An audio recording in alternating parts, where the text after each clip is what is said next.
આજે આપણે બનાવવાના છીએ એકદમ ક્રીમી, ઠંડી અને બાળકોથી લઈને મોટાઓ સુધી બધાને ગમે એવી ચોકલેટ લસ્સી.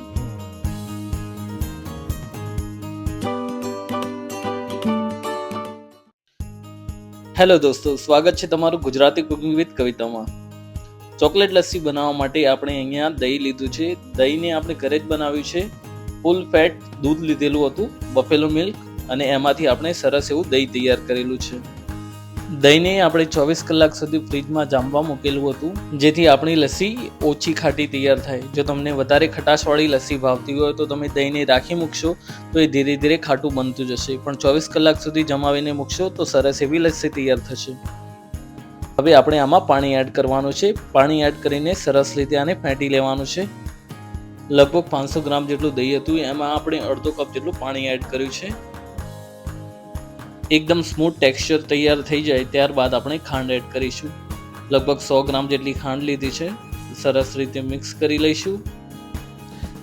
માર્કેટથી પણ સારી આપણી ચોકલેટ લસ્સી બનવાની છે, તો આ વેકેશનમાં તમારા બાળકોને ચોક્કસથી આ ચોકલેટ લસ્સીનો સ્વાદ અપાવજો.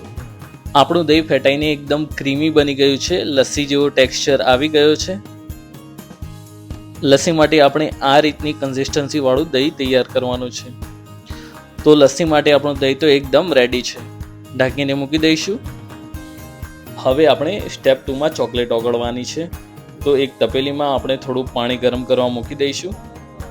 અહીંયા આપણે ડેરી મિલ્ક લીધી છે મોટી, એના ટુકડા કરીને આપણે એક વાટકીમાં લઈ લઈશું.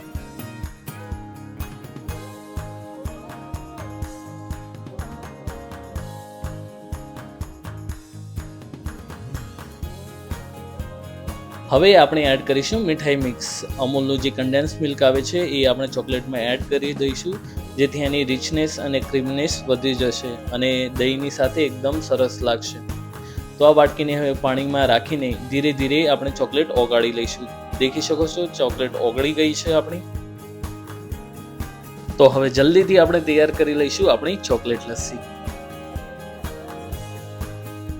લસ્સીના ગ્લાસને આપણી લસ્સી વડે ફૂલ ભરી લઈશું. પછી આપણે એમાં આપણી લિક્વિડ ચોકલેટ છે એ એડ કરીશું.